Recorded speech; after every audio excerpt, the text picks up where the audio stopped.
Educational creativity চ্যানেলে সকলকে স্বাগত। যে আপনারা জানেন যে কলকাতা হাইকোর্টের রোস্টার পরিবর্তন হয়েছে, এমনকি লিস্ট প্রকাশিত হয়েছে ওয়েবসাইটে। আপনারা ইতিমধ্যে পেয়ে গেছেন প্রাথমিক মামলা কোথায় আছে, বা মাদ্রাসা সার্ভিস কমিশনের মামলা কোথায় আছে, হাই স্কুলের মামলা কোথায় আছে, ডিভিশন বেঞ্চ কী আছে, এডুকেশন ম্যাটার ইত্যাদি ইত্যাদি আপনারা জেনে গেছেন। কিন্তু কেন এই পরিবর্তন হলো, প্রশ্নমূল মামলার ভবিষ্যৎ কী, বা অন্যান্য মামলার ভবিষ্যৎ কী, এই বিস্তারিত তথ্য কিন্তু আমাদের সঙ্গে শেয়ার করবেন কলকাতা হাইকোর্টের আইনজীবী অ্যাডভোকেট আলী হাসান আলমগীর স্যার। ওনাকে আমরা সরাসরি পেয়েছি। স্যার, আমরা দেখলাম যে কলকাতা হাইকোর্টের রোস্টার পরিবর্তন হয়েছে। কেন এই রোস্টার পরিবর্তন হলো, বা অন্যান্য মামলা কি হবে এইবার, কি প্রশ্নভুল মামলা বা অন্যান্য মামলা কি ভবিষ্যৎ আছে, বা কেন এই হঠাৎ এই রোস্টার পরিবর্তন, যদি বিস্তারিত বলেন আমাদের একটু সুবিধা হবে, আমরা সবাই অবগত হতে পারি। হ্যাঁ, আমাদের ক্যালকাটা হাইকোর্টের অ্যাপিলেট সাইড এবং অরিজিনাল সাইডের রোস্টার পরিবর্তন হয়েছে। রোস্টার পরিবর্তনটা একটা খুবই স্বাভাবিক ঘটনা।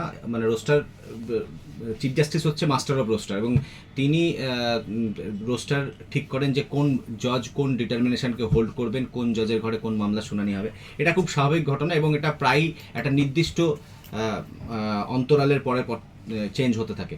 এবার সেক্ষেত্রে এটা চেঞ্জ হওয়ার পরে অনেকেই আমাদেরকে কালেকটিভলি হোক ইন্ডিভিজুয়ালি হোক আমাদেরকে মেসেজ করে জানতে চাইছে যে এর ফলে মামলাগুলো কী হতে পারে। বিশেষ করে যেগুলো আমরা পাচ্ছি মেনলি প্রশ্ন, সেগুলো হচ্ছে প্রশ্নভুল মামলা সংক্রান্ত।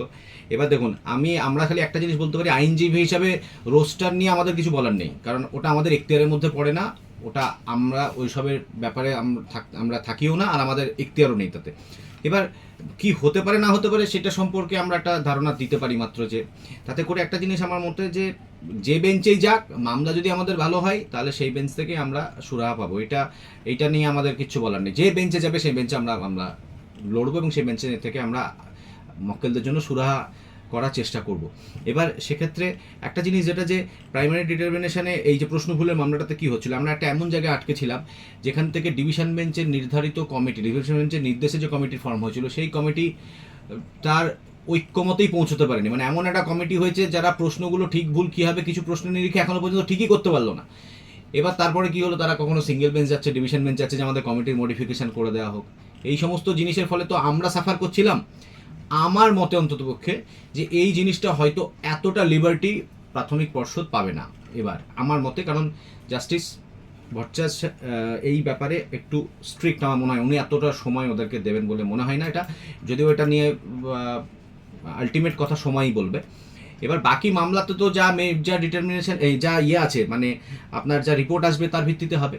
এবার যে ডিটারমিনেশনটা যেভাবে চেঞ্জ হলো, যে প্রাথমিক এডুকেশনের যে মামলাগুলো, প্রাইমারি এডুকেশনের মামলাগুলো জাস্টিস সৌগত ভট্টাচার্য সাহেবের ঘরে নেবে। জাস্টিস সৌগত ভট্টাচার্য সাহেব অলরেডি মাদ্রাসা এডুকেশন এবং সেকেন্ডারি এডুকেশন নিচ্ছিলেন, হায়ার সেকেন্ডারি এডুকেশনও নিচ্ছিলেন। এবার ওই ঘরে প্রাথমিক এডুকেশনটাও প্রাইমারি এডুকেশনটাও যুক্ত হলো, কিন্তু সেগুলো হচ্ছে সব 2023 সালের পর থেকে, মানে 23 সাল থেকে আজ অব্দি যে মামলাগুলো আছে সেগুলো, অর্থাৎ 22 বা তার আগের মামলাগুলো আবার জাস্টিস রায় চট্টোপাধ্যায়ের ঘরে, মানে একই ডিটারমিনেশনের দুটো জজ বছর ভিত্তিকভাবে আলাদা করা হলো। 22 পর্যন্ত জাস্টিস রায় চট্টোপাধ্যায়, যেটা 25 নম্বর কোর্ট। আমি এই কোর্টটা নিয়েও আমি ভালোই বলবো, খুব ভালো কোর্ট। আবার তারপরে 23 সাল থেকে হচ্ছে জাস্টিস সৌগত ভট্টাচার্য, এটা নিয়েও আমি ভালোই, আমাদের কিচ্ছু মানে ডিটারমিনেশনে কিছু বলারই নেই, সব দিক দিয়ে সব কিছুই ভালো। আমরা এবার যে মামলাগুলো কিছুটা হলো গতি হারিয়েছিল, আমাদের চেষ্টা করতে হবে যাতে সেগুলো গতি ফেরে। এটা গেলো একটা।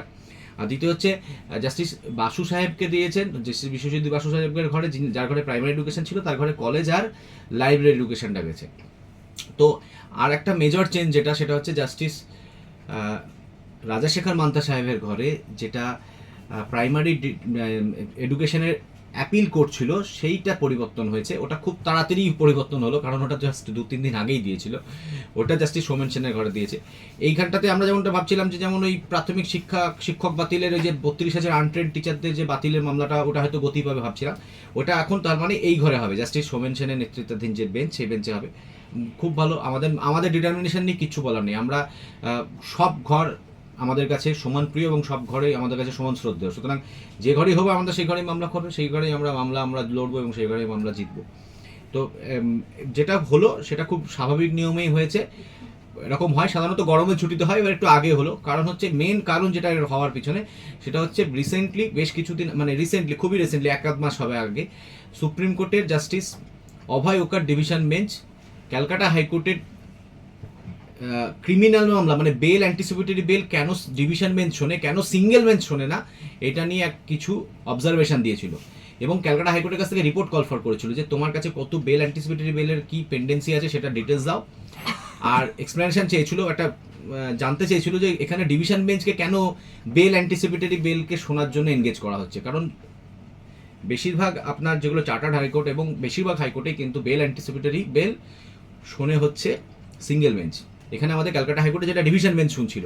এবার এইটার ফলে কি হলো, আমাদের অ্যাপিলেট সাইড রুলসে পরিবর্তন হলো এবং সেই অ্যাপিলেট সাইড রুলস পরিবর্তন করে ডিভিশন বেঞ্চগুলোকে ভেঙে বেল এবং অ্যান্টিসিপেটরি বেল যে ডিভিশন বেঞ্চগুলো শুনছিল সেগুলোকে ভেঙে সেইগুলো সিঙ্গেল বেঞ্চের মধ্যে ভাগ করে দেওয়া হলো। স্বাভাবিকভাবেই বেশ কিছু ডিভিশন বেঞ্চ অ্যাভেলেবল হলো তাদের কাছ থেকে এই ডিটারমিনেশন যাওয়ার ফলে, আবার বেশ কিছু সিঙ্গেল বেঞ্চেরও এই একই সঙ্গে পরিবর্তনটাও করে দেওয়া হলো। তো আমার ধারণা যেটা গরমের ছুটিতে হতো সেটা আগে হলো, বাকি সব ঠিকই আছে। প্রশ্নমূলের মামলাটাই আমাদের এখন মেজর কনসার্ন, যেহেতু ওখানে অনেকের ভবিষ্যৎ আছে, করে আছে, নির্ভর করে আছে। আমরা এটা এই ঘরে দ্রুত করার জন্য যাতে জাজ সাহেব নির্দেশ দেন সেটার জন্য আমরা চেষ্টা করব। আমার চ্যানেলে নতুন হলে অবশ্যই চ্যানেলটি সাবস্ক্রাইব করে বেল আইকনটি প্রেস করে পাশে থাকবেন। ধন্যবাদ।